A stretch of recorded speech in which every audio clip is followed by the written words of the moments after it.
Welcome to the Standard of Truth podcast, hosted by historian Dr. Garrett Dirkmaat, where we explore the early days of the Church of Jesus Christ of Latter-day Saints and gain rare historical insights into how a young farm boy was able to establish a new church and grow it by way of visions, manifestations, and miracles.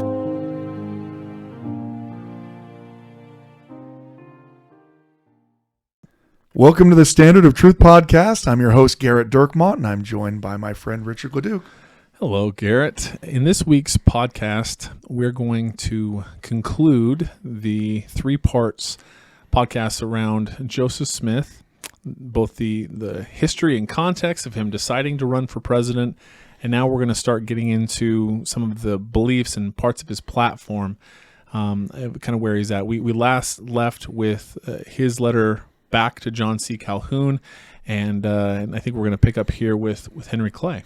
Well, and you know, at this point, we're basically doing the Hobbit series of Lord of the Rings, right? This was originally one movie. It was supposed to be one movie. It was easily could have been done one movie, 3 movies. I will say, so there is a little bit, behind the scenes on this. It was supposed to be just one podcast, and we've kind of found a vein here, something that you're very, that you are passionate angry about, passionate about. And so this happens sometimes where we start with a particular topic. We could do, maybe, we'll do a couple of different things here, and then we find something and just kind of So part of the problem of not really having a script and not doing a table read and not doing any editing or having any actual podcasting skills is that we just kind of pick a topic and then I start talking about it and then we end up talking about it more. So you're going to need to exercise your own agency at this point to not listen to, you're like, I don't want to listen to a third of Joseph Smith's presidential platform because I'm apparently not able to stop myself. I will say one of the things, though, that we did do is we promised what we're going to do in part 3, 2 parts ago. I noticed that. I was actually about to bring up the fact that we didn't even decide before we started that this is part 3 and it's the final part, but Richard decided for me. You might have noticed that. He's like, our third and final part. I feel like he was telling that to me the same way that he would tell his kids, that's your last cookie. Well, if this goes 6 hours, it goes 6 hours. Okay, well, that's good to know. This is part 3, also 6 hours long. So it's still downloading on your phone as we talk. So yeah, I wanted to cover a little bit of, again, I'm not going to cover the letter to John C. Calhoun is even longer. If you want to read it, go to josephsmithpapers.org. You can type in, the letter to Henry Clay is even longer than the one to John C. Calhoun. You can type in Henry Clay and find this letter that he writes back. It's published in the Times and Seasons, or the Nauvoo Neighbor, actually, the church newspaper, the other church newspaper there in Nauvoo. And it is quite the reversal from Joseph saying that he planned to vote for Henry Clay. Henry Clay's platitudes notwithstanding about how he really just wished that people would treat Mormons well, Joseph was not willing to try to build on common beliefs there. His response is angry, and it's angry because we're talking about real lives of real people. And by the way, by the time Clay is writing him back, there is already further threats of violence against Latter-day Saints in Illinois. So this is not theoretical. The reality is his people are living under this existential threat of continued violence while they're trying to get redress from previous violence that had already happened that had never been meted out. Henry Clay, of course, says, I feel really bad about what happened, but I couldn't pledge myself to, if I'm ever carried into that high office, all that, all the platitudes you can come up with. So I'm not going to read all of Joseph's response, but I'm going to read part of it where he grabs a hold of this idea, saying that, you're not willing to do what's right. I mean, Henry Clay, your whole thing is that you're going to do what's right. Here's a portion of where Joseph is waxing pretty angry later in the letter.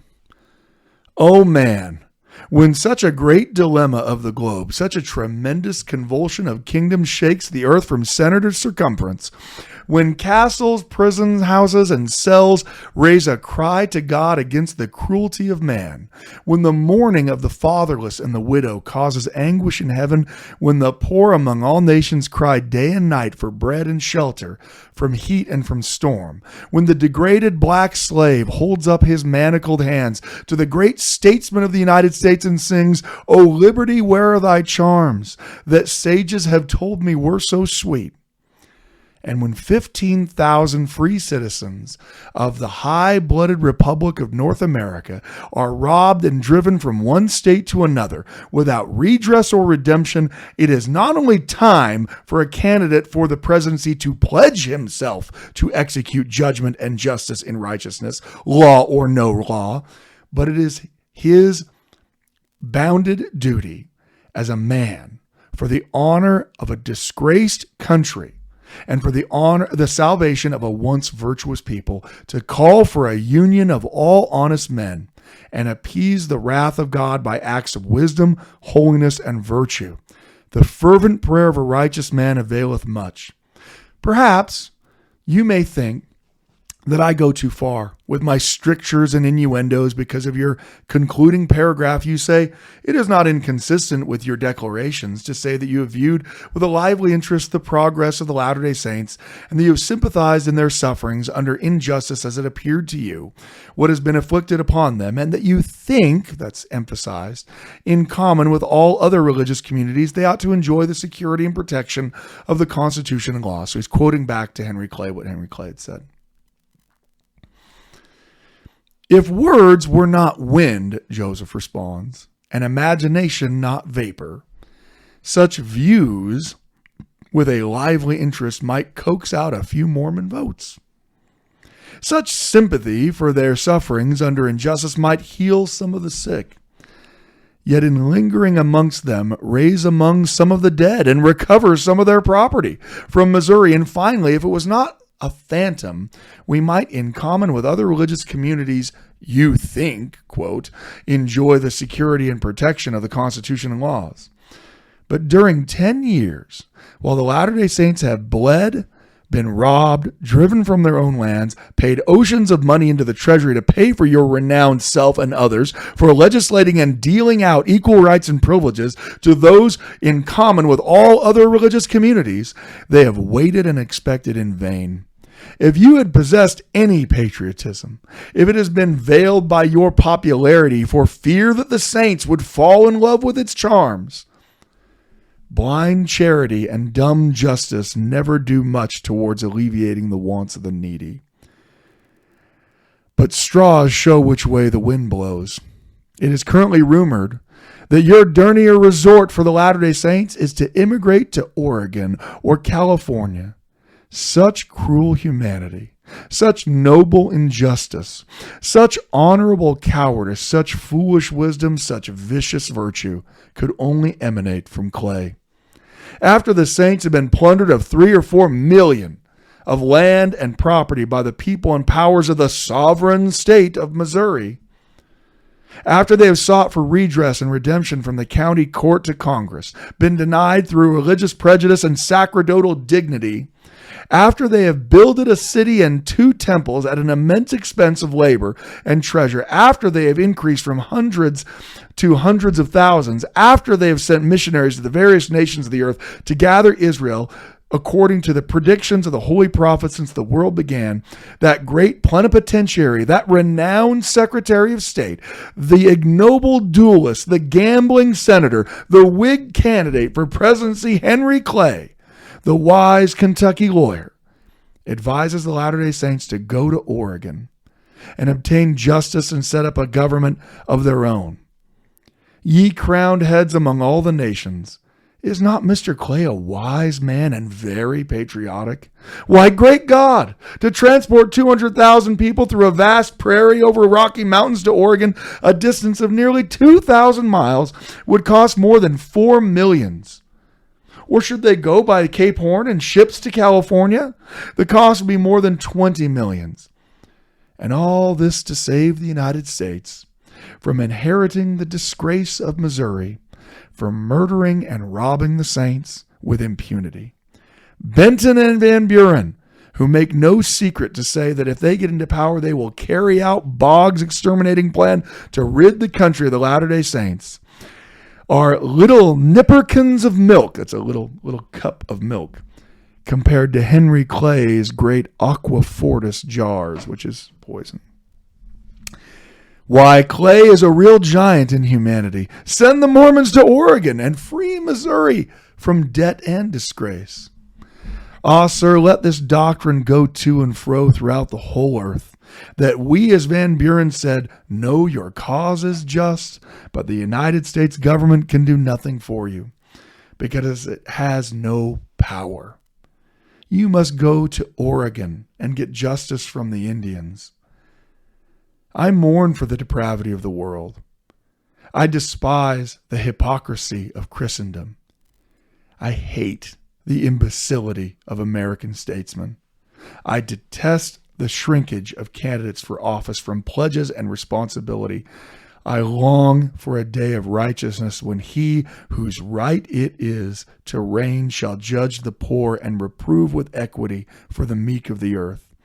And I pray God, who hath given our fathers a promise of a perfect government in the last days, to purify the hearts of the people and hasten that welcome day. With the highest consideration for virtue and unadulterated freedom, I have the honor to be your obedient servant, Joseph Smith. Wow, that's you're right. That comes across just very personal. He's really let down by Henry Clay here. Yeah, I think he goes from the highest of highs of believing in Henry Clay. I finally have a champion to the really personal rendering of this, and you can see that. I mean, yeah, I get it on paper. On paper, the idea, the Mormons sound like they might be getting ready to leave the country. Well, that'd work out the best for all of us, really, if we didn't have to deal with them.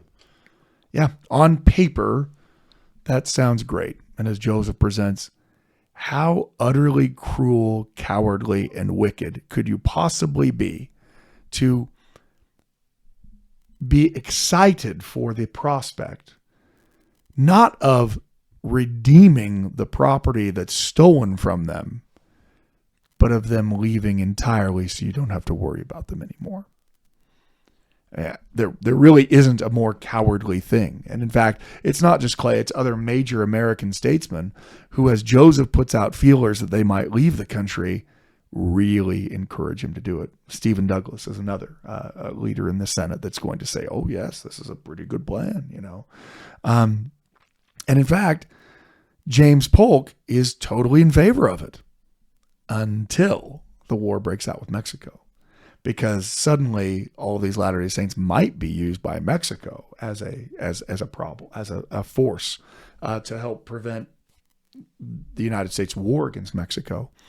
But Polk is going to be more than fine with the Latter-day Saints leaving. It's a zero loss for him. Anywhere the Latter-day Saints go out in the West, whether they go to Oregon, if they go to Oregon, which is jointly occupied by the British and the United States, well then that bolsters the American claim in Oregon in perhaps the most hypocritical of ways possible. The Mormons are being forced from the United States because the government refuses to recognize their rights as citizens. Yet if they happen to move into contested lands among the British or into sovereign Mexico, the fact that they are nominally American citizens, those citizens who have no rights, bolsters the claims of American expansionism to claim those lands as part of their own. Talk about a great hypocrisy. Oh, why did you move here? Because the nation drove us out and threatened to kill us. Well, luckily you're there now. Now we know we have more Americans in Oregon. I mean, that is seen as this giant hypocrisy. And as Joseph rightly points out, because you're too cowardly to go on record and say what happened in Missouri is wrong. So, thank you for all your wonderful pledges of friendship. That's great. But you're also a coward. So, as a result of this, Joseph is going to make two of his own conclusions. The first, I've referenced before and reference again, is that ultimately the Latter-day Saints are going to have to leave the United States. The only way that you're actually going to be able to mitigate the persecution of Latter-day Saints is going to be to remove them from the situation. While he doesn't agree with Clay that that's what the government should do, I think Joseph is coming to the conclusion that that's the only thing that will actually protect his people. We've tried in New York, we've tried in Ohio, we've tried in Missouri, and we've tried in Illinois. We've tried in places where we tried to not leave as big an impact on the society. We've tried in places where we tried to build up a city in Illinois and make it an economic powerhouse to contribute to the state.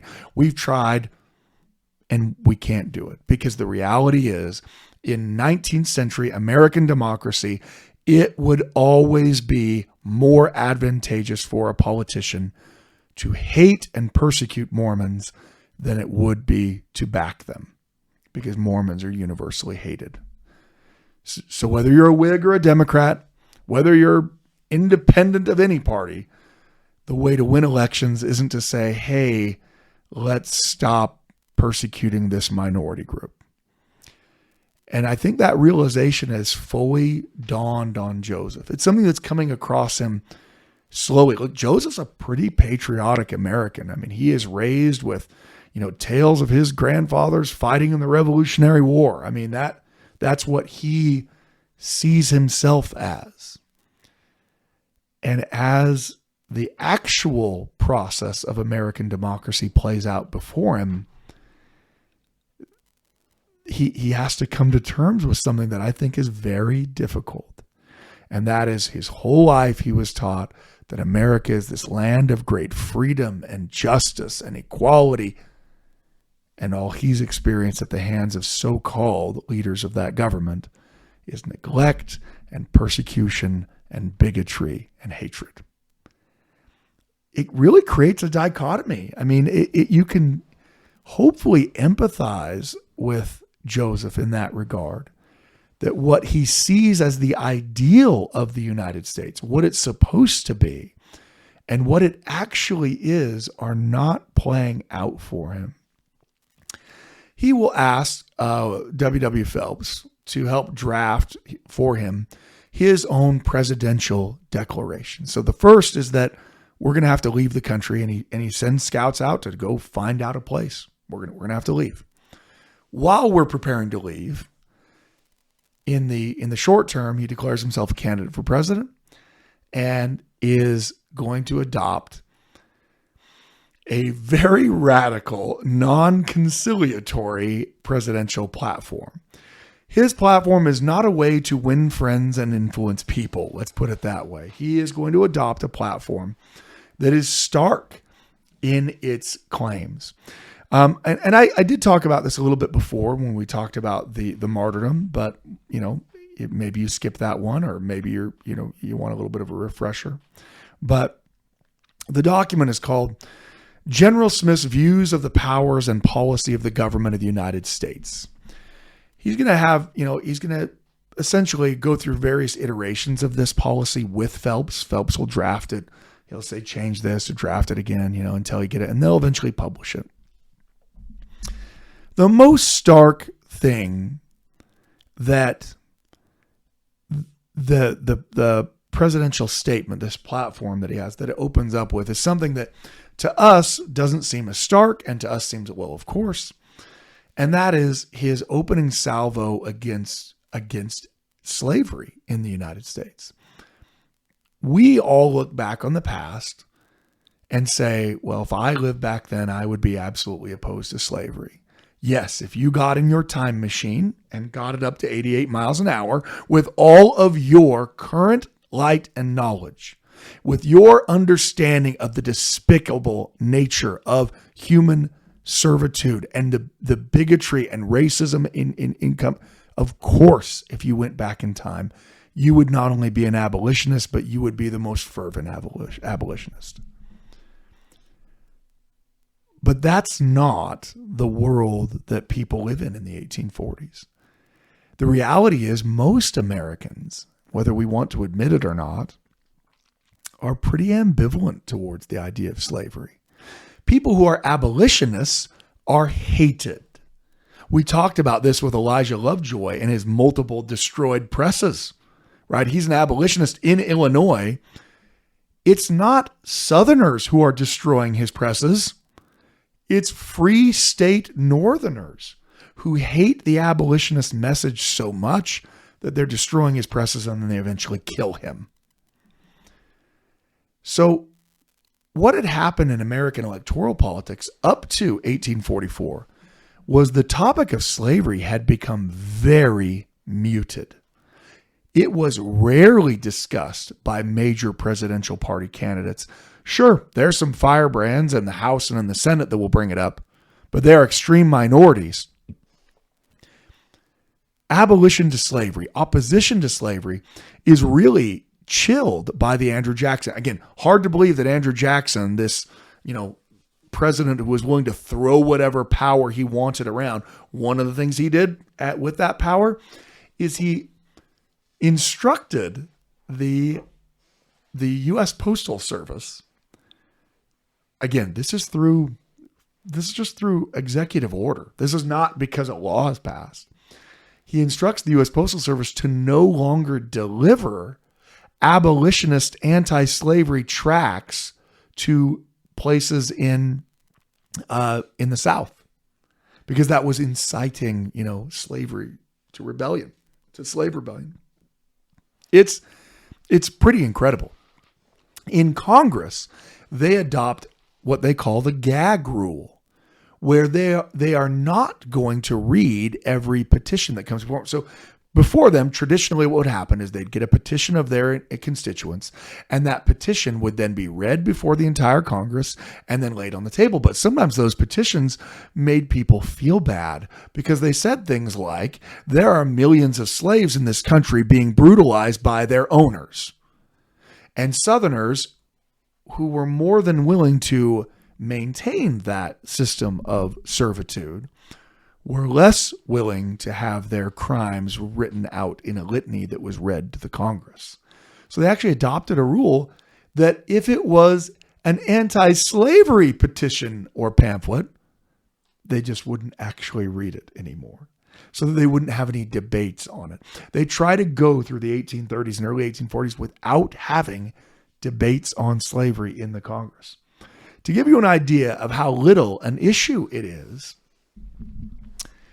in the 1840 election, slavery is not a major topic.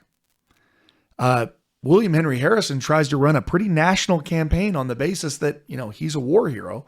And the biggest issue is whether or not there's a reconstituting of the national bank that Andrew Jackson destroyed, and whether or not there should be an increased or decreased national tariff or a tax on imported goods. Slavery is not a part of either of the platforms. Now, it's not to say there aren't Whigs who are very opposed to slavery or in favor of slavery, or Democrats who are very opposed to slavery or in favor of slavery.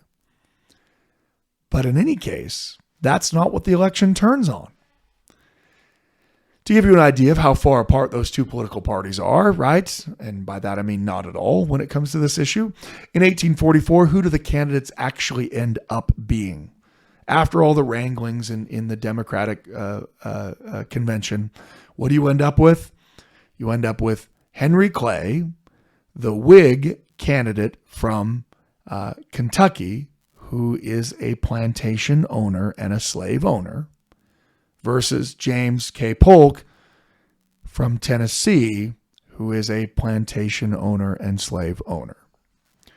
Clearly, the two parties are miles apart on this. Now, in Clay's defense, he was, albeit very slowly, hesitant to the annexation of Texas because it was an expansion of slavery in the United States. But this is not a platform he is running on. Similarly, this is not a platform that Polk is running on. They are not going to run on a platform of talking about slavery in any way in the 1840s. People who do that are considered pariahs to society. They're outside of society because they're trying to foment some kind of revolt in society.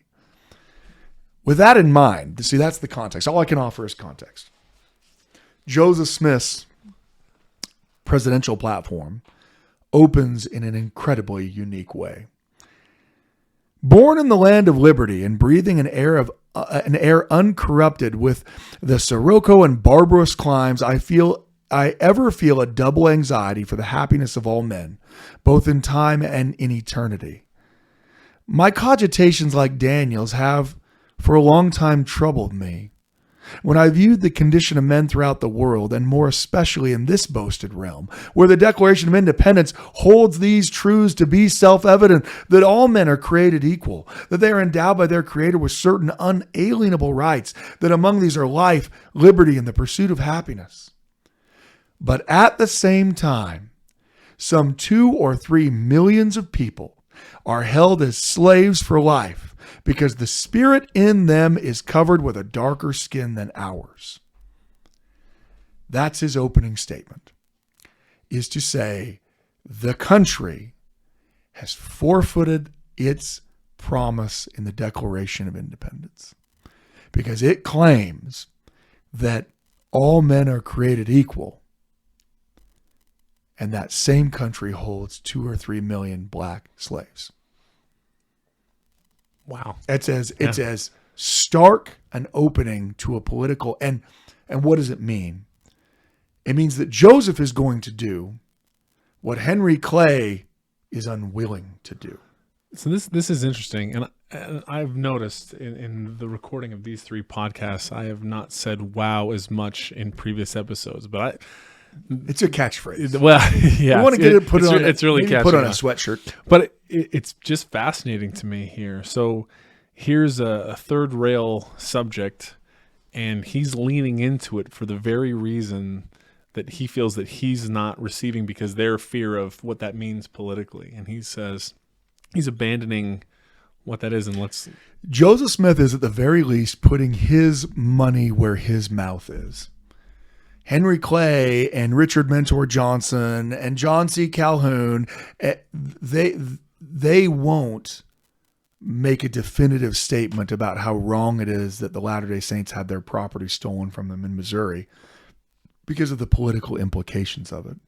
Well, nothing has greater political implications in the United States than referencing slavery at all. I suppose I'm about to say in fairness. No, don't offend him. Well, I would just say though that they're seeking. There's a likelihood that they would be elected president. There's a chance, and Joseph Smith at this point is able to freely, he doesn't expect that he's going to be elected, so he's able to just speak his mind on the matter. And I think though that Joseph would say, even if I thought I was going to be elected president, I'm still going to speak my mind. No question that it would be wonderful if they did, but the fact that they didn't was an obvious political. Again, hard to believe that a politician would not be completely forthright about what they actually intend to do as president in order to gain more votes. But you have to look at this world where politicians are willing to obfuscate their true feelings in order to garner more votes. And so Joseph is doing expressly the opposite of that. If you were to go to a political analyst, whatever the K Street is of Washington, D.C., which I'm sure is just a canal and a mud flat at that point in 1840, if you were to go to them and say, what is the worst way to try to open my presidential campaign, they would say, mentioning slavery at all. And not just mentioning slavery, but coming out as condemnatory as you could possibly be. In that opening statement, he completely alienated every white person in the South. I'm sure if blacks were allowed to read it, they'd be fine with it. And nearly everyone in the North. But he doesn't just, he goes to it's not just the slavery piece, it's that the slavery aspect to our country, like you said about our founding documents, it makes those that we've fallen far short of that. It So it's not even all right. So slavery, maybe you're apathetic, but your general apathy towards slavery means that our country is forfeited. It means the very fact that you're apathetic towards the condition of slaves means that you do not actually cherish the ideals of the Declaration of Independence that you think you do. So that makes him lose the other half of everybody else. Yeah, and it allows for, people to criticize Mormonism, and they will in the years going forward, on something that your Latter-day Saint today would say, wait a minute, what? Latter-day Saints today would be stunned if someone would equate their Mormonism with a lack of patriotism. It was actually funny. We had a podcast that dropped in the weekend of the 4th of July. Yeah. Where you talked about this specifically. And here, I can understand if I'm reading this statement, it's much easier for me to not like the Mormons.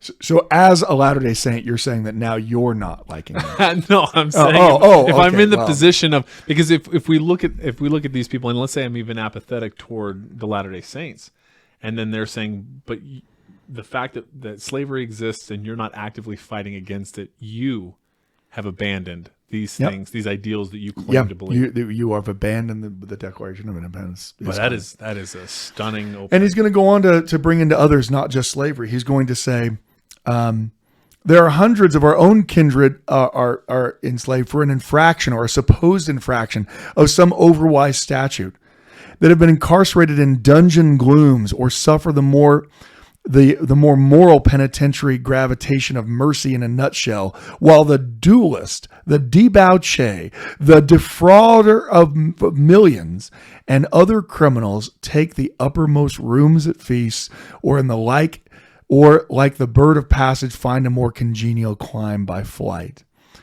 So he's not just indicting the nation for slavery. He's indicting it for the fact that we have people still going to debtors' prisons. We have poor people for small infractions that are being imprisoned for years, while people who are in the highest political circles can fight in a duel, that's a veiled reference towards Henry Clay, and not even go to jail for it? Well, because that's Henry Clay. It's very different. Dueling's illegal. I know, but it is Henry Clay. I mean, the elitism of the political class of the United States is the other thing that's also under attack here. And again, Joseph's going to talk pretty poignantly about incarceration as if he himself were held in a horrible incarceration without actual standing for that incarceration. So he's speaking from experience. The wisdom, he goes on, which ought to characterize the freest, wisest, and most noble nation of the 19th century. So look, that's what Americans want to think of themselves. We are the best, we are the brightest, we are the freest, we are the most right. And Joseph's saying, you say the United States is the greatest of all nations that's ever existed. The wisdom that ought to characterize it should, like the sun in his meridian splendor, warm every object beneath its rays. And the main efforts of her officers, who are nothing more or less than servants of the people, ought to be directed to ameliorate the condition of all, black or white, bond or free. For the best of books says, God hath made of one blood all nations of men, for to dwell on all the face of the earth. He is doubling down and saying that if the purpose of political officers in this nation is to alleviate suffering. That's the purpose of a politician, is to make suffering less. And again, speaking to the fact that it's black and white. Now, again, not only do they have slavery in their society, they have an incredibly stratified society. Don't misunderstand me. I'm not making some kind of indictment that the United States is somehow a more stratified society than everywhere else on earth at the time. No, in the 19th century, essentially nearly every nation has an incredibly stratified, class-based society. That's everywhere. But it's also in the United States too, right? Where someone is considered less than someone else because of their amount of money that they have. Again, hard to believe that that'd be the case in America, but finances does play a large part in whether or not people receive respect. It's not just race. It's also class. Various ways of oppression. Joseph goes on, our common country presents to all men the same advantages, the same facilities, the same prospects, the same honors, the same rewards, and without hypocrisy. The Constitution, when it says we, the people of the United States, in order to form a more perfect union, establish justice, ensure tranquility, provide for the common defense, promote the general welfare, and secure the blessings of liberty to ourselves and our posterity, do ordain and establish this Constitution for the United States of America, meant just what it said. Without reference to color or condition, ad infinitum. Joseph is really laying into this. He is not casual in his opposition to slavery. And I think maybe Joseph feels that not only poignantly because of how he feels about mankind, but also because the recognition comes when you are a persecuted minority group. That whatever legalism allows you to be treated with impunity is applied other places. So perhaps Joseph sees, obviously, look, black men and women held in slavery in the United States suffered far more than Latter-day Saints ever would or will. Just there's not even a comparison in that regard. But perhaps there is an opening of the door of such persecution because of the legalized treatment of black men and women in the United States at the time. You've created a class of people that it's legal to treat worse in this blessed land of liberty, right? And I think that's part of what Joseph's seeing as the hypocrisy. In any country where that's the case, well, it's fairly subjective in terms of who that is applied to. As long as there is this going on, it can certainly be applied to any group of people. And that leads to this, the famous quotes about, the Holocaust, right? In the sense that, I didn't say anything when they came for this group of people. I didn't say anything when they came for this group of people. And when they came for me, there was no one left to say anything for me, right? The reality is the same type of excess and abuse of power that allows any particular group to be mistreated, at least theoretically, at least possibly, then exists for it to treat someone else that way. So recently, we've gone through quite a bit as it relates to COVID-19 and the rules and different policies that have come from states and the federal government. And one thing that has stood out to me is some of the language of our modern day apostles as it relates to religious liberty. And I have found it interesting as they have not just stood for the religious liberty of the Latter-day Saints in America and around the world, but of the Hasidic Jews in New Jersey and New York, of the evangelical Christians all throughout the country. And it's an interesting thing. I think that there's this, this string that attaches to this idea of, obviously our beliefs aren't the same as their beliefs, but I stand with them and their ability to worship as they choose, and I will be on the record defending someone different than me, because otherwise, when they come for me, it'll be hypocritical to. Yeah, I think that is something that, frankly, is sometimes surprising for American Latter-day Saints, that that it's Latter-day Saints who are at the forefront of or the church is at the forefront of welcoming, for instance, Muslim refugees into the United States. That is not a popular position for many people in some political backgrounds. But I think that's all part of this idea of, stemming from back to Joseph, but of course back to Jesus, that the whole point of life is not to just mitigate your security problems in life. The point of life is to act the way that Jesus would act. And yeah, maybe that Levite who sees the man on the road wounded and passes by on the other side, what he's really afraid of is, if I go over and help, how do I know that there's not other criminals that are there waiting to get me? Maybe that's the reason why. I think that's why the story of the Good Samaritan is such an amazing story. Because the people who should have helped him didn't. And the people who he was religiously, socially, and ideologically completely opposed to did. Obviously, look, Latter-day Saints all are individuals. We all have different viewpoints all over the place. And I can only really speak to what it is that Joseph is saying and Joseph is feeling. But I can at least hope that what Joseph has to say here strikes a chord with you. It's the easiest thing in the world to try to push back against and out against other groups that are despised or that are minorities or that are driven out, because that's what the natural tendency is to do. But Latter-day Saints were and sometimes are that same minority. And so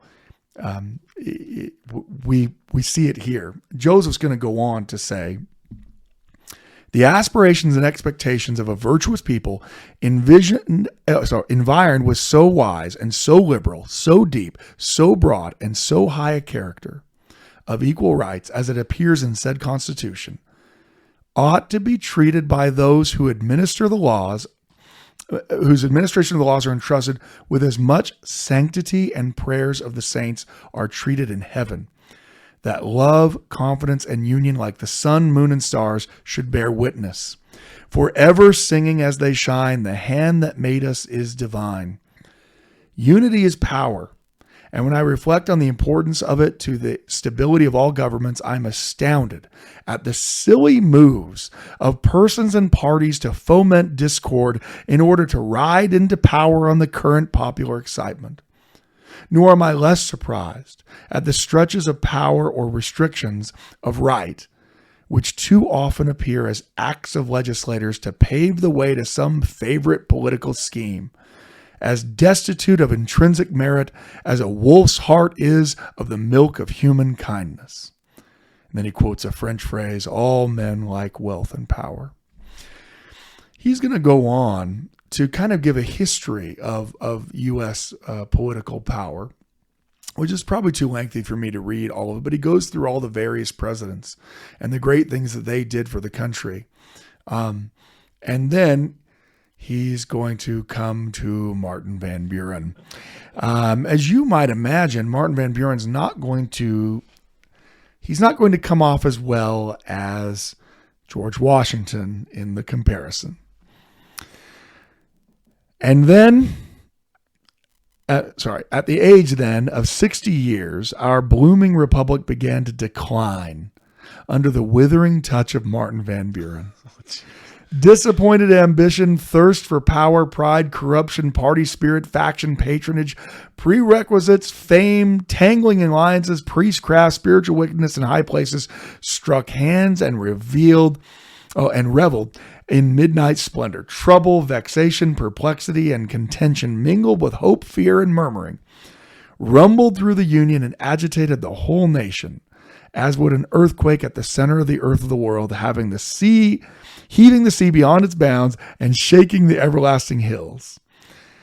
So, in hopes of better times, while jealousy, hypocritical pretensions, and pompous ambition were luxuriating in the ill-gotten spoils of the people, they rose in their majesty like a tornado and swept through the land till General William Henry Harrison appeared as a star among the storm clouds of better weather. So you can, wow, no love lost. Van Buren was swept from the land, essentially. He goes on to talk about the John Tyler presidency and how Tyler, has alienated everyone by being a Democrat, but actually a Whig, but also hated by the Democrats. In fact, they'll call him a pseudo-Whig Democrat, which is exactly what he is. Joseph will say, no honest man can doubt for a moment, but the glory of American liberty is on the wane, and that calamity and confusion will sooner or later destroy the peace of the people. Now, when he says that no honest man can doubt that, well, I mean, frankly, he would have been almost universally rejected in that thought. But he is the prophet who's already received Doctrine and Covenants, section 87. He well knows that American Civil War is coming. And so when he points out that American liberty is on the wane, I think he thinks this is the reason why. The very fact that the slavery issue is the reason why he knows God has told him that that's how the Civil War is going to start is all the more reason why if you love America, you better not love slavery because it's going to destroy it. He's going to say that speculators will urge a national bank as a savior for credit and comfort. A hireling pseudo-priesthood will plausibly push abolition doctrines and doings and human rights into Congress and into every other place where conquest smells of fame and opposition swells to popularity.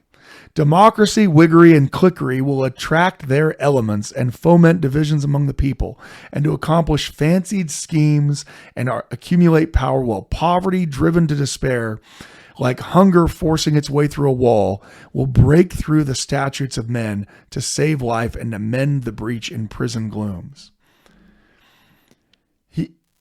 He's going to talk about this fact that, well, let me go on. A still higher grade of what the nobility of nations call great men will daily, with all rights in order to smuggle a fortune at one fell swoop, mortgage Texas, possess Oregon, and claim all the unsettled regions of the world for hunting and trapping.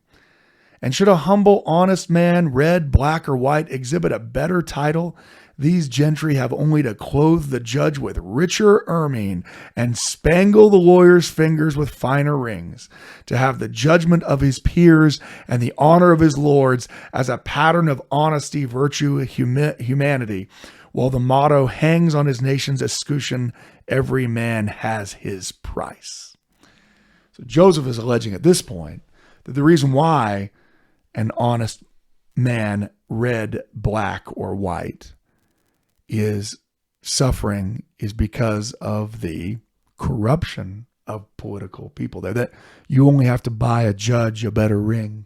You only have to get a nicer fur coat for the politician, and suddenly he's on the side of the majority again rather than the minority. I mean, it is a scathing indictment. Let's just say that.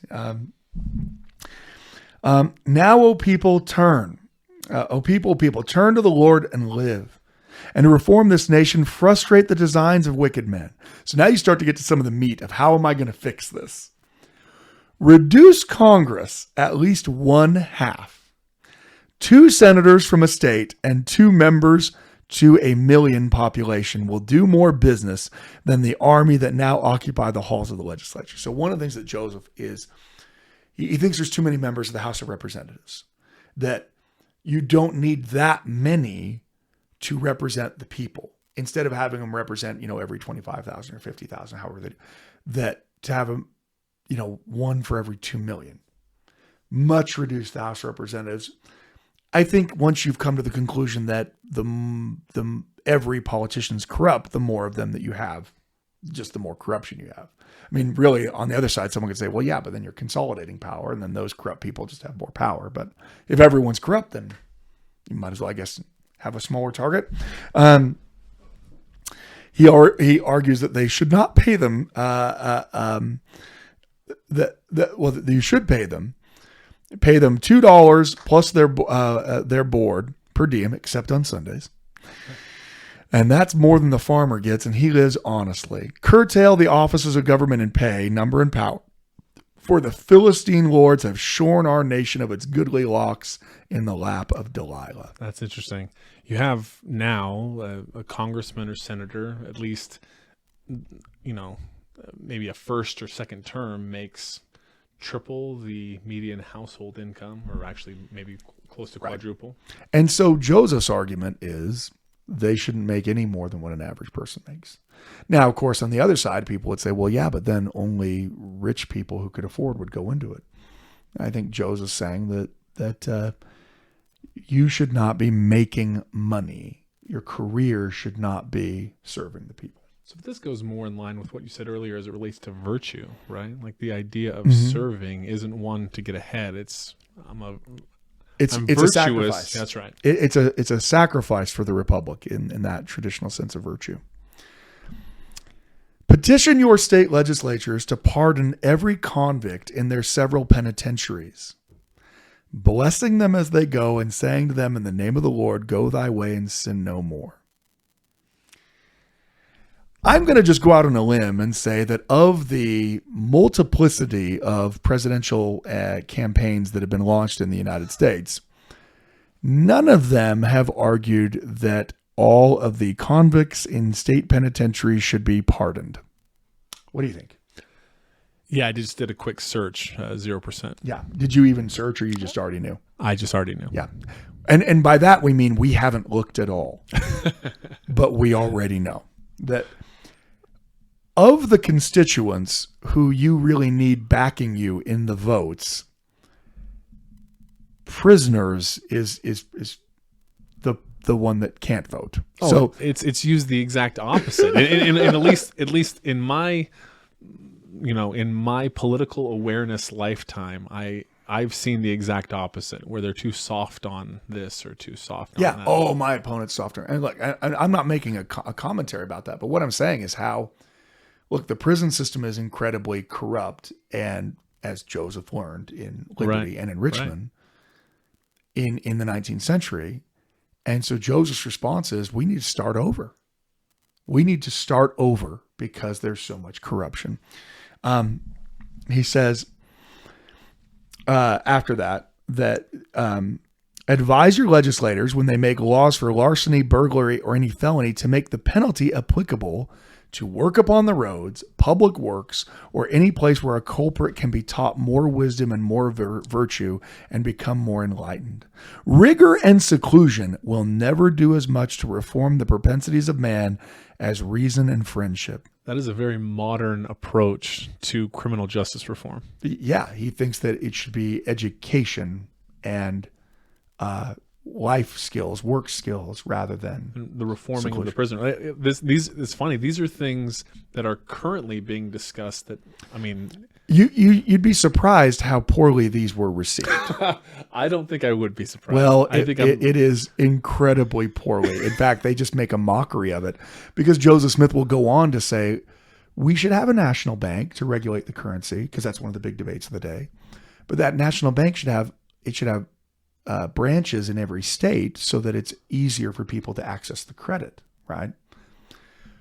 To which one critical newspaper publication said, Joseph Smith not only wants a national bank back, he wants to free every prisoner in the country. So I can only imagine he would have those prisoners working at the tills of those banks, and we'll see how well that goes, essentially.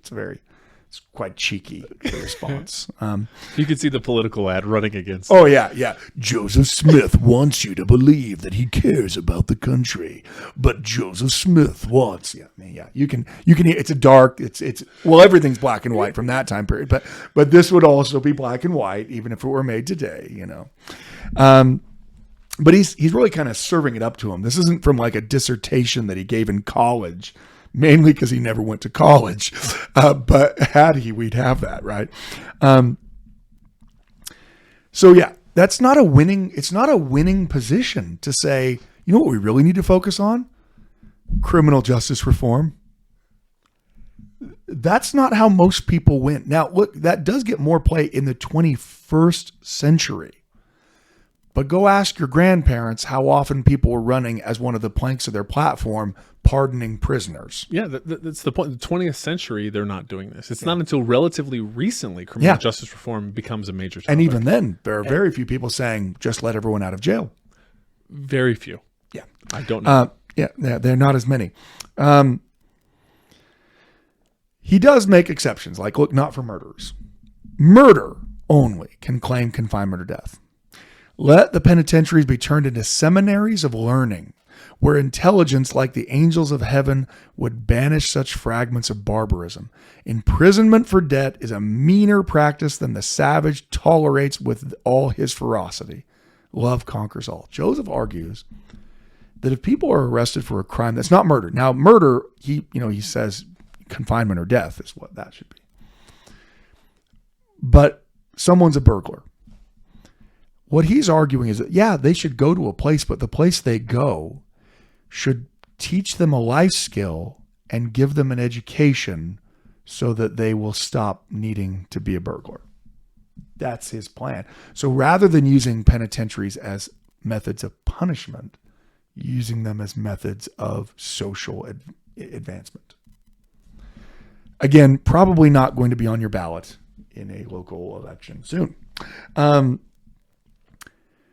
And if he hadn't already decided to alienate himself from most other political stripes in the country, he decides to lean in on his plan for slavery. He's not just using words saying slavery's wrong. He's actually going to present a plan for the ending of slavery. Petition also, all ye goodly inhabitants of the slave states, your legislators to abolish slavery by the year 1850. It's 1844. So he's saying in 6 years, I want slavery gone. That's fairly ambitious. And now, save the abolitionists from reproach and ruin, infamy and shame. Pray Congress to pay every man a reasonable price for his slaves out of the surplus revenue arising from the sale of public lands, and from the deduction, pay from the deduction of the pay of members of Congress, because we're cutting their salary. So his plan is we're going to pay the members of Congress less, but use that money to purchase slaves and free them. Break off the shackles from the poor black man and hire him to labor like any other human being. For an hour of virtuous liberty on earth is worth the whole eternity of bondage. Joseph's plan is not strictly speaking abolitionism. The abolitionism has a very narrow definition in the field of history. An abolitionist is someone who's advocating for the immediate cessation of slavery. And of course, what's the problem with that for 19th century law? Well, the Constitution allows for slavery. So how do you get past the fact that the Constitution recognizes property in slaves, and yet slavery is utterly immoral? How do you get rid of it? Joseph's plan is, well, why can't the federal government just purchase every slave? If you purchase every person's slave, well, then someone can't claim, oh, you're taking my property away from me. No, I just eminent domained your slaves. I have purchased it from you. You haven't had it taken from you. And then as those slaves are purchased, then they are freed. Now, in point of fact, this novel idea is something that Abraham Lincoln will undertake. I'm not saying he undertakes it because of Joseph Smith's platform, but to show you how far in advance it is, in the midst of the American Civil War, Lincoln is still trying to formulate how slavery can end. And so he does his kind of trial run, this kind of idea in Delaware. Delaware is a northern, it's the most northern slave state. It has the highest percentage of free blacks in it. In fact, there's 4 times as many free blacks in Delaware at the time as there are enslaved blacks, as more and more slaves have become free over the course of the half a century following the Revolution. So slavery's on the wane. It's the most minor part of the Delaware economy. Not the most minor, but it's the most minor part of the economy in any slave state. Slavery has the least impact. And the writing's already on the wall, right? The Civil War is going on over slavery, and many of the people are saying, that's it. This is why we've got to get rid of slavery.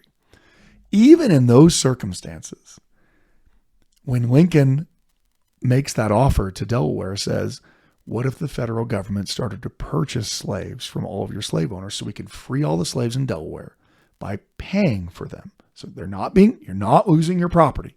You're being paid for them. And then we'll free them. even seeing the writing on the wall with slavery, the slave owners in Delaware almost universally reject that offer, which is hilarious because then a year later, 2 years later, all their slaves are going to be freed by constitutional amendment anyway. They're not freed by the Emancipation Proclamation because the Emancipation Proclamation only frees slaves in rebellious territories. It's not until the 13th Amendment that slaves are going to be freed everywhere. So those slave owners could have been paid by the federal government. And then a couple years later, they weren't, because the reason is, and the reason why I'm bringing this up is, not only is it cool that Joseph Smith had this thought in advance of Lincoln, who's really trying to find a way out of our slavery predicament, but also to demonstrate a little bit of the naivety. While the justification for slave ownership was, well, this is property, and it's property that's guaranteed by the Constitution, the realities of slave ownership is, it is a form of white supremacy that whites are not willing to give up. The poorest white man in the South, who has no property, who is a drunk and an illiterate, who is nothing but, he's one of those criminals that Joseph would have to free from that penitentiary. The scum of the earth of that local town in the South is afforded esteem over the most educated and erudite black slave or black free man.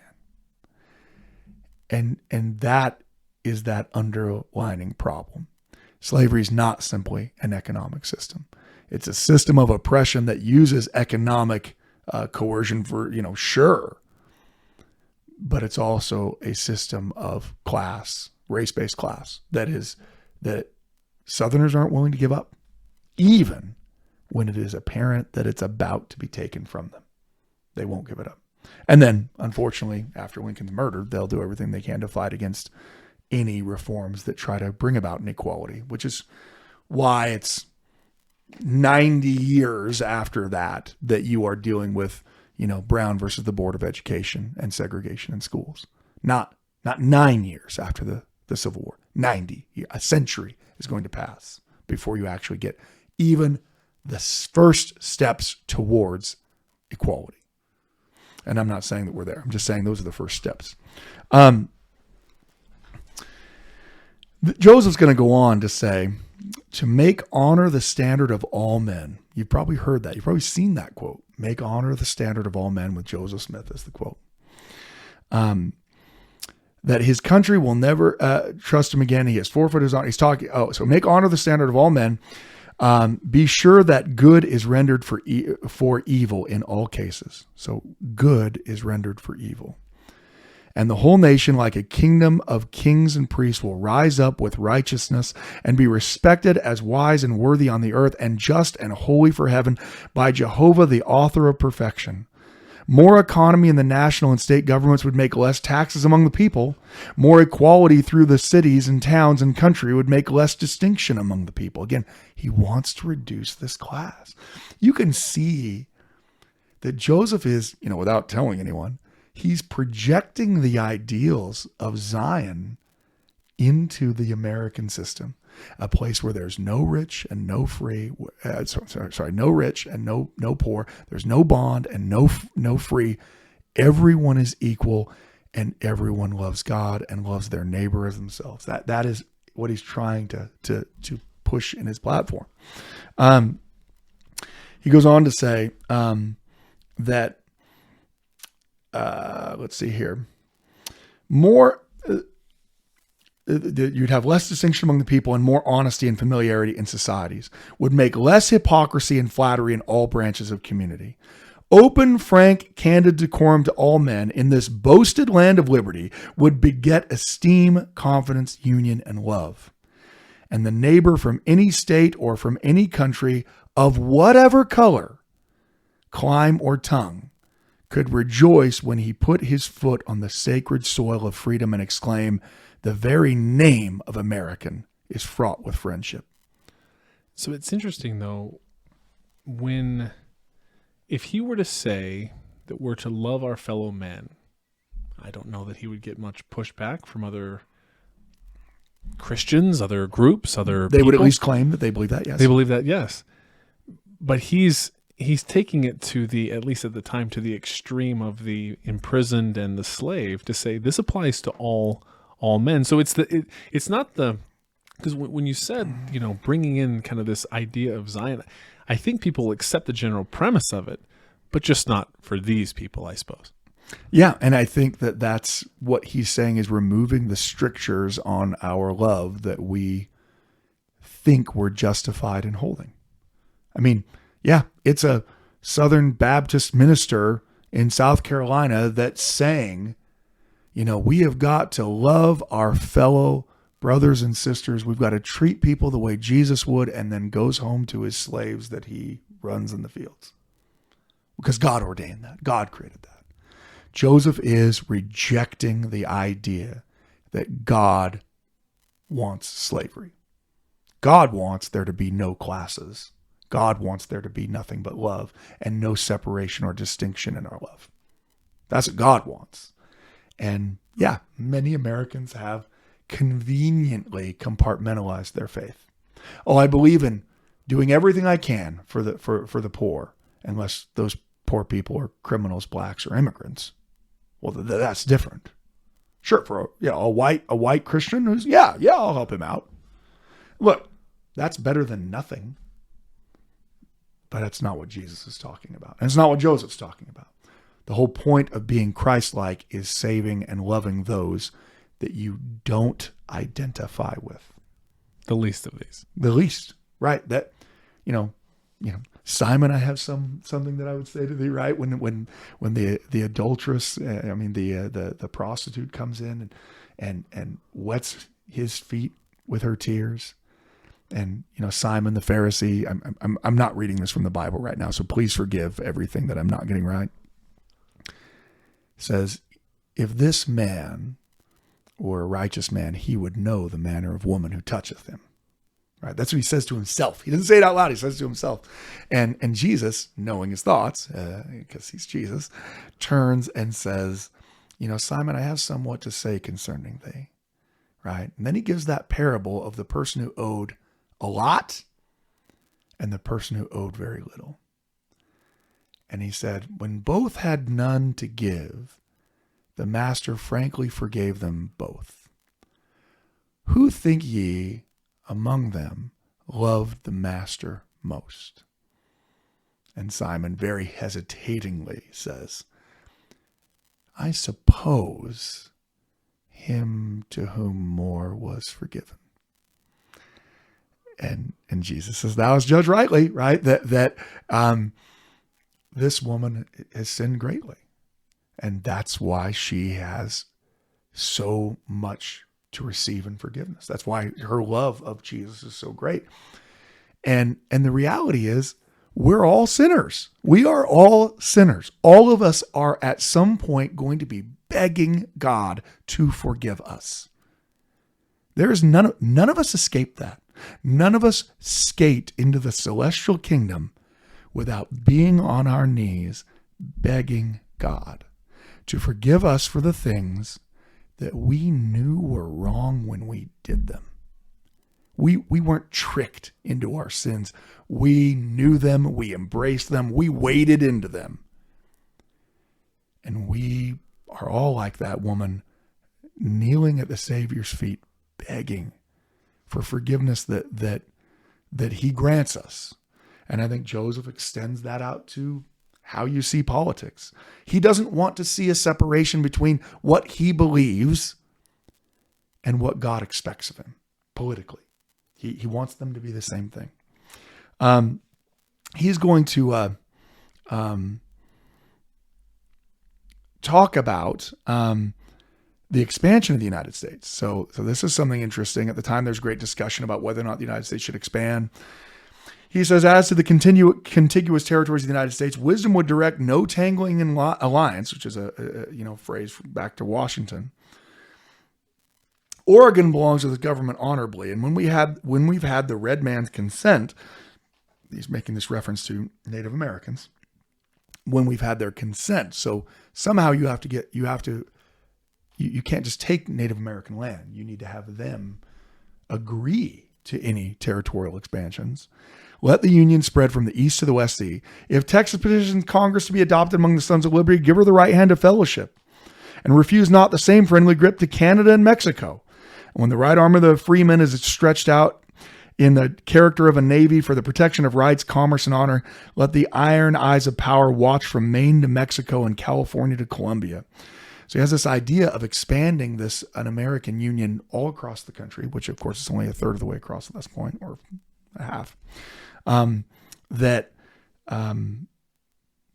If you get to the place where the people are virtuous, then you're expanding virtue through the country's expansion.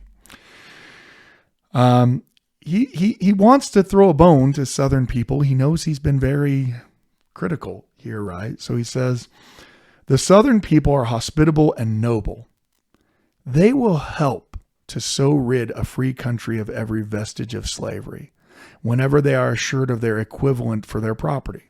The country will be full of money and confidence when the national bank of 20 millions and a state bank in every state with 1 million or more gives a tone to monetary matters and makes circulating medium as valuable in the purses of the whole community as in the coffers of the speculating banker or broker.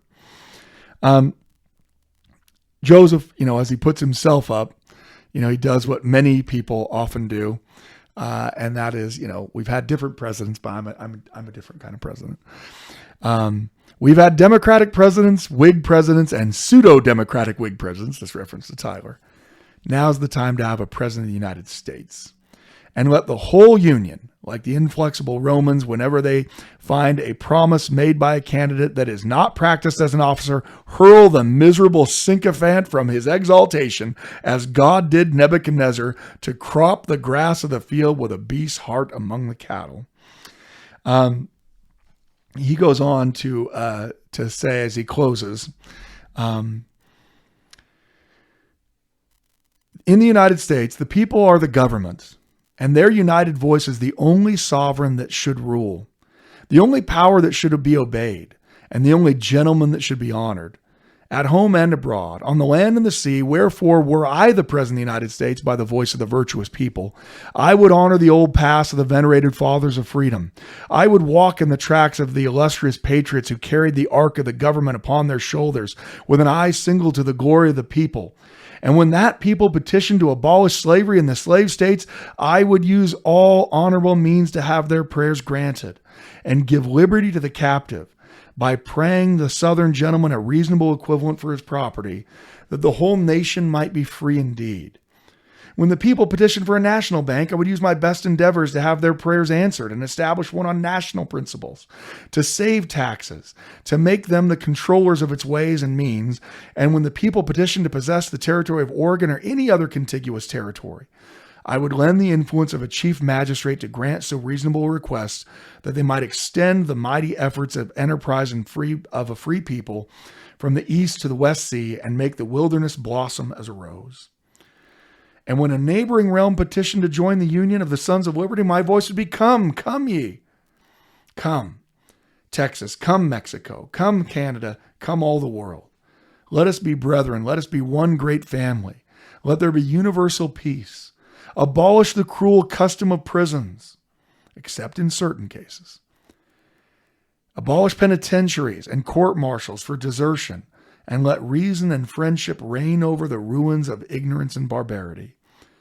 I would, as the universal friend of man, open the prisons, open the eyes, open the ears, and open the hearts of all people, to behold and enjoy freedom unadulterated, freedom, and God, who once cleansed the violence of the earth with flood, whose Son laid down his life for the salvation of all his Father gave him out of the world, and who has promised that he will come and purify the world again with fires in the last days, should be supplicated by me for the good of all people. That's how Joseph ends off. Now, we didn't read every part of it. It's obviously very long, and I know we've gone very long. But I think even in this statement of his presidency, you can feel the prophetic mantle and simply the incorporation of some of the teachings of Jesus Christ and the revelations into what he has to say.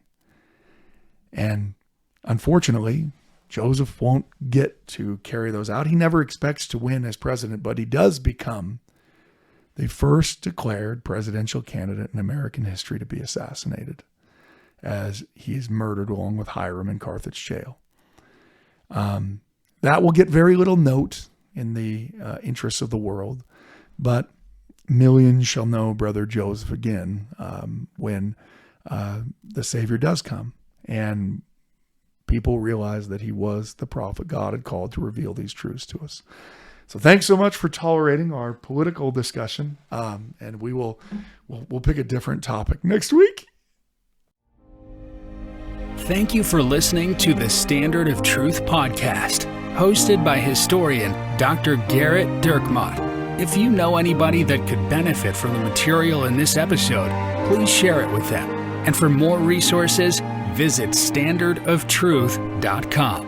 Until next time.